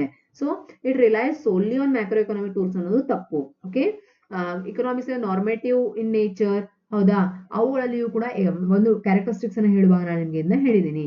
The sale revenue maximisation objective. Sale revenue maximisation ಈ ಒಂದು ಥಿಯರಿಯನ್ನ, ಆಬ್ಜೆಕ್ಟಿವ್ ಅನ್ನು ಕೊಟ್ಟವರು ವಿಲಿಯಂ ಬಾಮನ್. ಓಕೆ, ಡೈರೆಕ್ಟ್ ಹೆಸರುಗಳು ಇದ್ದಾಗ ಅಲ್ಲಿ ಏನು ಎಕ್ಸ್ಪ್ಲನೇಷನ್ ಮಾಡುವಂತ ಅವಶ್ಯಕತೆ ಇಲ್ಲ. ನೋಡಿ, ಇದಂತೂ ಎಷ್ಟು ಈಸಿ ಕ್ವಶನ್. ನೋಡಿ, ಎಷ್ಟು ಸಲ ಡಿಸ್ಕಸ್ ಮಾಡಿದೀವಿ. Perfectly elastic, perfectly inelastic, relatively elastic, relatively inelastic demand ಅಂತ. ಹೌದಾ? ಪರ್ಫೆಕ್ಟ್ಲಿ ಇಲಾಸ್ಟಿಕ್ ಡಿಮಾಂಡ್ ಅಂದ್ರೆ elastic of demand is infinity ಇರುತ್ತೆ. ಇನ್ಇಲಾಸ್ಟಿಕ್ ಅಂದ್ರೆ 0 ಇರುತ್ತೆ, ಅಂದ್ರೆ ಅಲ್ಲಿ ಇಲಾಸ್ಟಿಸಿಟಿನೇ ಇಲ್ಲ ಡಿಮಾಂಡ್ ಅಲ್ಲಿ. ರಿಲೇಟಿವ್ಲಿ ಇಲಾಸ್ಟಿಕ್ ಅಂದ್ರೆ ಮೋರ್ ದೆನ್ 1 ಇರುತ್ತೆ. ರಿಲೇಟಿವ್ಲಿ ಇನ್ಇಲಾಸ್ಟಿಕ್ ಅಂದ್ರೆ ಮೋರ್ ದೆನ್ 0 ಲೆಸ್ ದೆನ್ 1 ಇರುತ್ತೆ. ಇದಕ್ಕಿಂತ ಈಸಿ ಕ್ವಶನ್ ಬರೋಕ್ಕೆ ಸಾಧ್ಯನೇ ಹೇಳಿ? Ron tree committee was established to look into, ನೋಡಿ, a proper framework for creating good corporate governance. Good corporate governance ಅಂತ ಬಂದಾಗ ರಾವನ್ ಟ್ರೀ ಕಮಿಟಿ ಅನ್ನುವಂತಹ ಕಮಿಟಿ ಒಂದು ಡಿಟೇಲ್ ಅನಾಲಿಸಿಸ್ ಅನ್ನ ಮಾಡಿ ರೆಕಮೆಂಡೇಶನ್ ಅನ್ನ ಕೊಟ್ಟಿದೆ. Which of the following indicates increasing return to scale? Increasing return to scale ಅಂದ್ರೆ ಏನು ನೆನಪಿದ್ಯಾ? Increasing return to scale, diminishing return to scale ಅನ್ನ ಹೇಳಿದ್ದೆ ನಿಮ್ಗೆ. ಅಂದ್ರೆ output increased by more than the proportionate input increase. ಅಂದ್ರೆ ಇನ್ಪುಟ್ ಅಲ್ಲಿ ನೀವು ಎಷ್ಟು ಇನ್ಕ್ರೀಸ್ ಮಾಡಿದ್ರು ಅದಕ್ಕಿಂತ ಜಾಸ್ತಿ ಔಟ್ಪುಟ್ ಅಲ್ಲಿ ಇನ್ಕ್ರೀಸ್ ಆದ್ರೆ ಅದನ್ನ ನಾವೇನಂತ ಕರಿತೀವಿ? ಇನ್ಕ್ರೀಸಿಂಗ್ ರಿಟರ್ನ್ ಟು ಸ್ಕೇಲ್ ಅಂತ ಕರಿತೀವಿ. ಇದರ 3 ಸ್ಟೆಪ್ಸ್ ಅನ್ನ ಕೂಡ ನಾವು ಕ್ಲಾಸ್ ಅಲ್ಲಿ ಡಿಸ್ಕಸ್ ಮಾಡಿದೀವಿ.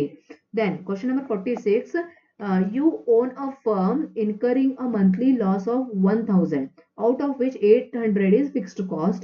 What should you do? ನೋಡಿ, ಲಾಸ್ ಆಗ್ತಾ ಇದೆ 1000, ಬಟ್ ಅದರಲ್ಲಿ 800 ಫಿಕ್ಸ್ಡ್ ಕಾಸ್ಟ್ ಇದೆ. ಆ ಫಿಕ್ಸ್ಡ್ ಕಾಸ್ಟ್ ಸ್ಲೋಲಿ ಮುಂದೆ ಮುಂದೆ ಏನಾಗುತ್ತೆ ಹೇಳಿ? ಕಡಿಮೆ ಆಗ್ತಾ ಬರುತ್ತೆ. ಅಂದ್ರೆ ಮಷೀನ್ ಅನ್ನು ನೀವು ತಗೊಂಡಿದ್ದು ಮಷೀನ್ ಕಾಸ್ಟ್ ಕವರ್ ಆದ್ಮೇಲೆ ಮುಂದೆ ಅದನ್ನ ನೀವು ಅಪ್ಲೈ ಮಾಡೋದಿಲ್ಲ. ಅಂದ್ರೆ ಕಂಟಿನ್ಯೂ ಆಪರೇಷನ್ ಮಾಡಬೇಕು. ನಾವು ಇಲ್ಲಿ ಸಜೆಷನ್ ಏನ್ ಕೊಡ್ತಾ ಇದೀವಿ? Continue operations. ಯಾಕಂದ್ರೆ continue as some fixed cost is offset. ಮುಂದೆ ಏನಾಗುತ್ತೆ ಅಂದ್ರೆ ಫಿಕ್ಸ್ಡ್ ಕಾಸ್ಟ್ ಆಫ್ಸೆಟ್ ಆಗುತ್ತೆ, ವೇರಿಯಬಲ್ ಕಾಸ್ಟ್ ಅಷ್ಟೇ ಉಳಿಯುತ್ತೆ. ಹೌದಾ? As long as firm covers variable cost and some fixed cost, continue operations minimise losses compare to shutting down. Shutting down ಮಾಡೋಕ್ಕಿಂತ ಜಾಸ್ತಿ ನೀವು ಕಂಟಿನ್ಯೂ ಮಾಡಬೇಕು. ಯಾಕಪ್ಪ ಅಂದ್ರೆ ಮುಂದೆ ಹೋಗಿ ಆ ಒಂದು ಲಾಸ್ ಕಡಿಮೆ ಆಗುತ್ತೆ. ಯಾಕಂದ್ರೆ ಫಿಕ್ಸ್ಡ್ ಕಾಸ್ಟ್ ಅಂತ ಕೊಟ್ಟಿದ್ದಾರೆ ಅವರು, ಇನ್ಕ್ಲೂಡ್ ಫಿಕ್ಸ್ಡ್ ಕಾಸ್ಟ್ ಅಂತ. Okay, question number 47, for a firm to successfully apply price discrimination across market, what must be true about elasticity? ಅಂದ್ರೆ ಒಂದು ಫರ್ಮ್ ಏನ್ ಮಾಡ್ತಾ ಇದೆ? ಪ್ರೈಸ್ ಡಿಸ್ಕ್ರಿಮಿನೇಷನ್ ಅಂದ್ರೆ ಬೇರೆ ಬೇರೆ ಮಾರ್ಕೆಟ್ ಅಲ್ಲಿ ಬೇರೆ ಬೇರೆ ಪ್ರೈಸ್ ಅನ್ನ ಅಪ್ಲೈ ಮಾಡ್ತಾ ಇದೆ. ಹಾಗಾದಾಗ ಅಲ್ಲಿ ಪ್ರೈಸ್ ಇಲಾಸ್ಟಿಸಿಟಿ ಏನಿರಬಹುದು? What is the price elasticity of demand ಅಂತ ಕೇಳ್ತಾ ಇದ್ದಾರೆ. ನೋಡಿ, price elasticity of demand, price change ಮಾಡಿದಾಗ ಆ ಒಂದು ಪ್ರಾಡಕ್ಟ್ ನ ಡಿಮಾಂಡ್ ಅಲ್ಲಿ ಚೇಂಜಸ್ ಆದ್ರೆ ಡಿಫ್ರೆಂಟ್ ಪ್ರೈಸ್ ಅನ್ನ ಅಪ್ಲೈ ಮಾಡಬಹುದಾ? ಆಗದೇ ಇದ್ರೆ ಮಾಡಬಹುದಾ? ಡಿಮಾಂಡ್ ಚೇಂಜ್, ಪ್ರೈಸ್ ಚೇಂಜ್ ಆದಾಗ ಡಿಮಾಂಡ್ ಚೇಂಜ್ ಆಗುತ್ತೆ ಅಂದ್ರೆ ಅದನ್ನ ಇಲಾಸ್ಟಿಕ್ ಅಂತಾರ, ಇಲ್ಲಿ ಇನ್ಇಲಾಸ್ಟಿಕ್ ಅಂತಾರ? ಈ ನಾಲೆಜ್ ನ ನೀವು ಅಪ್ಲೈ ಮಾಡಿ ಈ ಕ್ವಶನ್ ಆನ್ಸರ್ ಮಾಡಬೇಕು. ನೋಡಿ, elasticity must be differ between markets. ಬೇರೆ ಬೇರೆ ಮಾರ್ಕೆಟ್ ಅಲ್ಲಿ ಬೇರೆ ಬೇರೆ ರೀತಿ ಇಲಾಸ್ಟಿಸಿಟಿ ಆಫ್ ಡಿಮಾಂಡ್ ಇರಬೇಕು. ಅಂದ್ರೆ ಆಗ ಮಾತ್ರ ನಾವು, ಅಂದ್ರೆ ಇಲ್ಲಿ ಪ್ರೈಸ್ ಚೇಂಜ್ ಮಾಡಿದಾಗ ಏನಾಗ್ತಾ ಇದೆ? ಡಿಮಾಂಡ್ ಅಲ್ಲಿ ಚೇಂಜಸ್ ಆಗ್ತಾ ಇದೆ, ಬೇರೆ ಮಾರ್ಕೆಟ್ ಅಲ್ಲಿ ಆಗ್ತಾ ಇಲ್ಲ. ಹೀಗಾಗಿ ನಾವೇನ್ ಮಾಡ್ತೀವಿ? ಇಲ್ಲಿ ಪ್ರೈಸ್ ಅನ್ನ ಚೇಂಜ್ ಮಾಡೋದಿಲ್ಲ, ಇನ್ನೊಂದು ಕಡೆ ಚೇಂಜ್ ಮಾಡ್ತೀವಿ. ಅರ್ಥ ಆಯ್ತಾ? Price discrimination is profitable only when price elasticity of demand is differ. ಅಂದ್ರೆ ಬೇರೆ ಬೇರೆ ಮಾರ್ಕೆಟ್ ಅಲ್ಲಿ ಬೇರೆ ರೀತಿ ಪ್ರೈಸ್ ಇಲಾಸ್ಟಿಸಿಟಿ ಆಫ್ ಡಿಮಾಂಡ್ ಇದ್ದಾಗ ಮಾತ್ರ ಡಿಫ್ರೆನ್ಶಿಯೇಟ್ ಪ್ರೈಸ್ ಅನ್ನ ಅಪ್ಲೈ ಮಾಡಬಹುದು.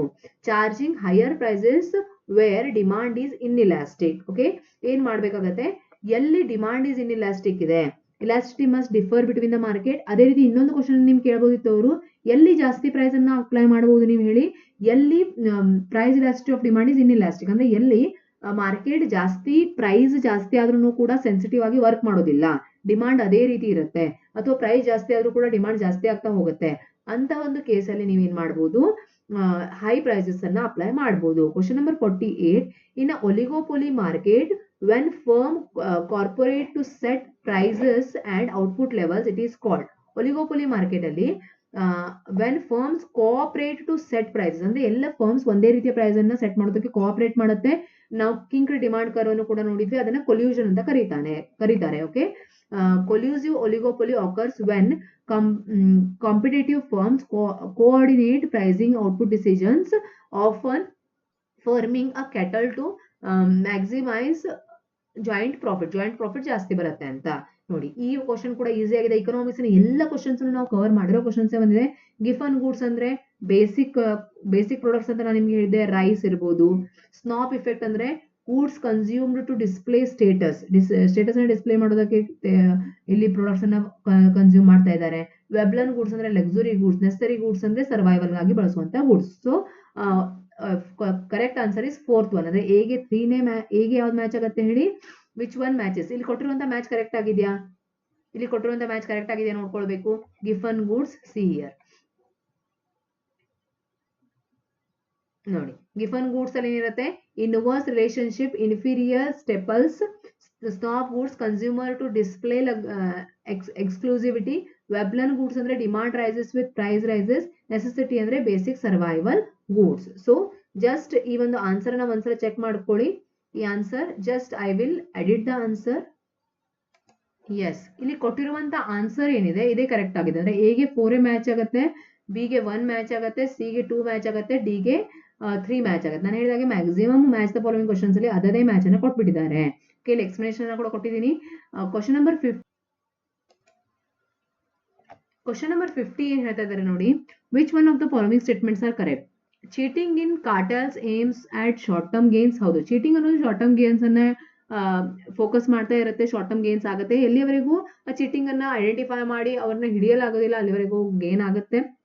ಮೊನೋಪೋಲಿಸ್ಟಿಕ್ competition helps in build brands. ಹೌದು, ಮೊನೋಪೋಲಿಸ್ಟಿಕ್ ಕಾಂಪಿಟೇಷನ್ ಅಲ್ಲಿ ಡಿಫರೆಂಟ್ ಬ್ರ್ಯಾಂಡ್ಸ್ ಇರೋದ್ರಿಂದ ಬ್ರ್ಯಾಂಡ್ ಬಿಲ್ಡ್ ಮಾಡಬಹುದು ಅನ್ನೋದು ನಿಜ. Perfectly competitive firms earn super normal profits in short run. ನೋಡಿ, ಶಾರ್ಟ್ ರನ್ ಅಲ್ಲಿ ಸೂಪರ್ ನಾರ್ಮಲ್ ಪ್ರಾಫಿಟ್ ಅನ್ನು ಅರ್ನ್ ಮಾಡಬಹುದು, ಕ್ಯಾನ್ ಅರ್ನ್. ಓಕೆನಾ, ಸೂಪರ್ ನಾರ್ಮಲ್ ಪ್ರಾಫಿಟೇ ಆಗುತ್ತೆ ಅಂತ ಹೇಳೋದಕ್ಕೆ ಬರೋದಿಲ್ಲ, ಬಟ್ ಇದು ಕೂಡ ಪಾರ್ಷಿಯಲಿ ಸ್ಟೇಟ್ಮೆಂಟ್ ಕರೆಕ್ಟ್ ಅಂತ ಹೇಳ್ಬೋದು.